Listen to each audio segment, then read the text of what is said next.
Assalamualaikum warahmatullahi wabarakatuh. Di sini saya akan menerangkan mengenai tempat aksi obat yang disusun oleh Itzarifani dari tingkat 2B S1 Farmasi. Sekolah Stikes Bakti Mandala Husada Slavi.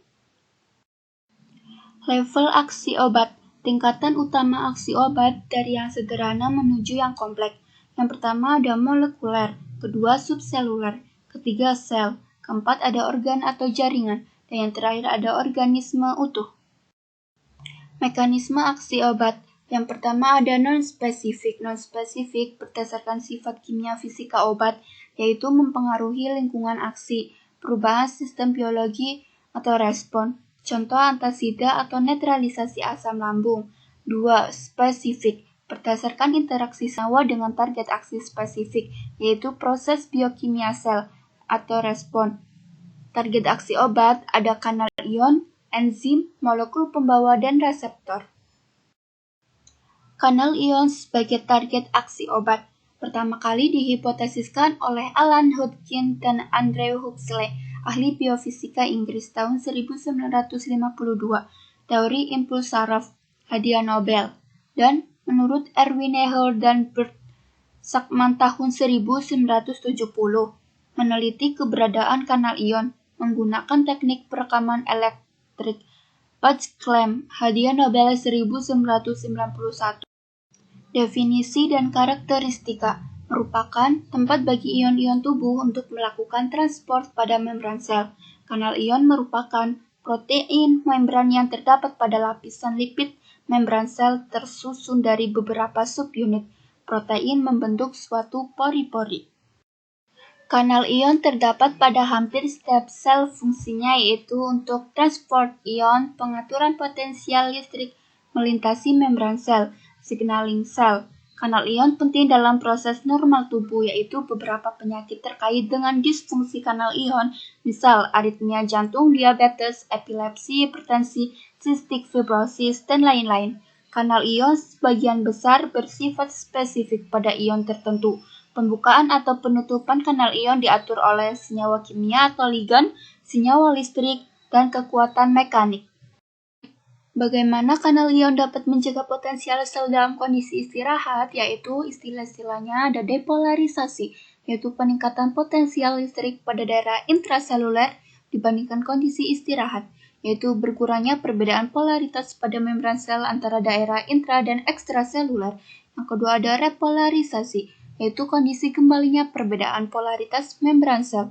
Yang ketiga ada hiperpolarisasi, yaitu peningkatan perbedaan polaritas membran sel antara daerah intra dan ekstraseluler.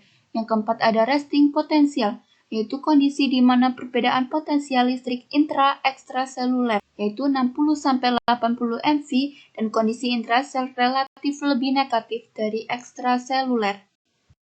Klasifikasi kanal ion berdasarkan cara teraktivasinya. Kanal ion teraktivasi voltage atau voltage gate channels berespon terhadap perubahan potensial membran, terbuka jika depolarisasi, tertutup jika hiperpolarisasi. Contohnya ada kanal ion Na dan K pada sel saraf dan kanal Ca pada sel saraf.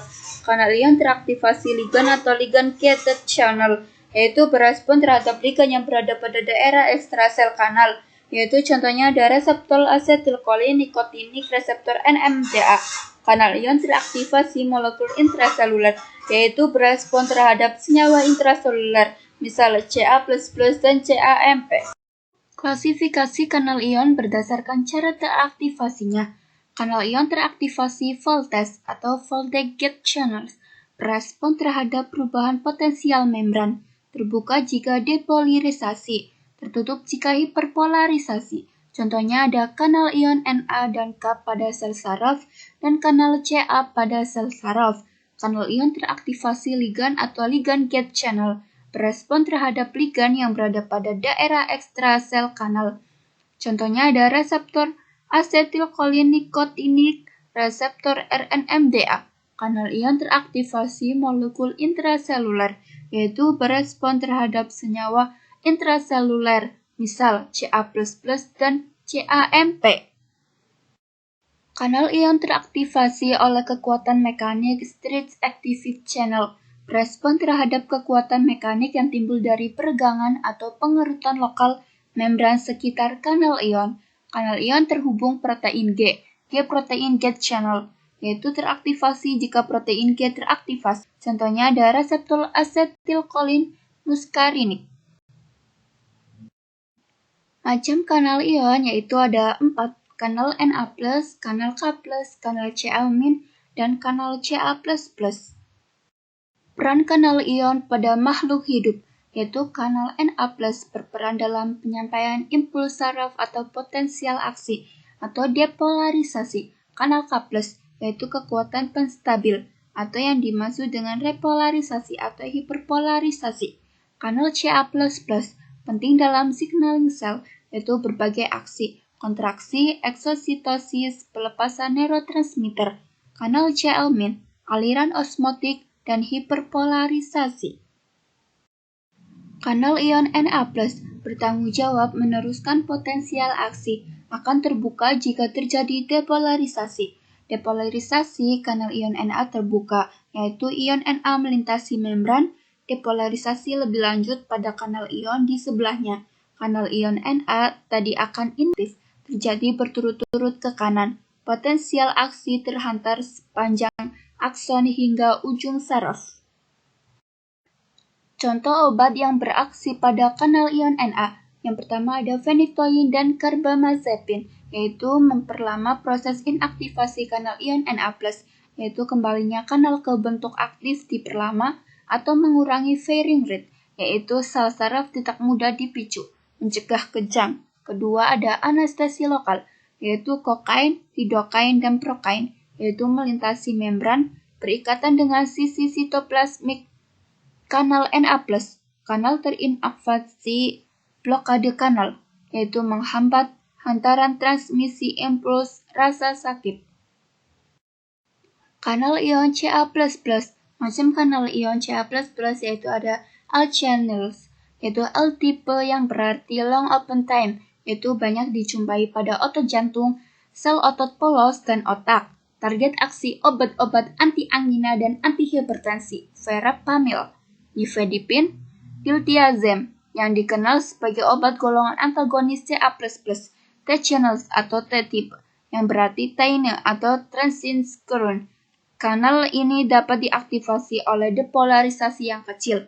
Target aksi etosuximid, obat anti-epilepsi jenis peptide, N-channel atau N-type, yang berarti neuronal. Kanal ini diaktifasi oleh depolarisasi yang besar dan utamanya berperan dalam pelepasan neurotransmitter pada ujung saraf. P-channel P-type, yang berarti Purkinje, berperan dalam pelepasan neurotransmitter dari ujung saraf. Contoh obat yang beraksi pada kanal Ca yaitu antagonis Ca atau nifedipin, verapamil, diltiazem, yaitu untuk antihipertensi dan anti-angina. Kanal ion K+, yaitu berperan sebagai kekuatan penstabil untuk repolarisasi dan mengatur resting potensial. Pembukaan kanal K+, yaitu menyebabkan aliran K+ keluar ke ekstrasel, hiperpolarisasi, hambatan transmisi potensial listrik. Malefungsi kanal ion K+, yaitu hambatan terhadap hiperpolarisasi, dapat menyebabkan hiperekstabilitas jaringan, misal penundaan repolarisasi ventrikel, aritmia jantung. Kanal ion Cl-, fungsi kanal Cl dalam sel adalah untuk regulasi volume dan homeostasis ionik, transport transeptelial, dan regulasi eksitabilitas elektrik.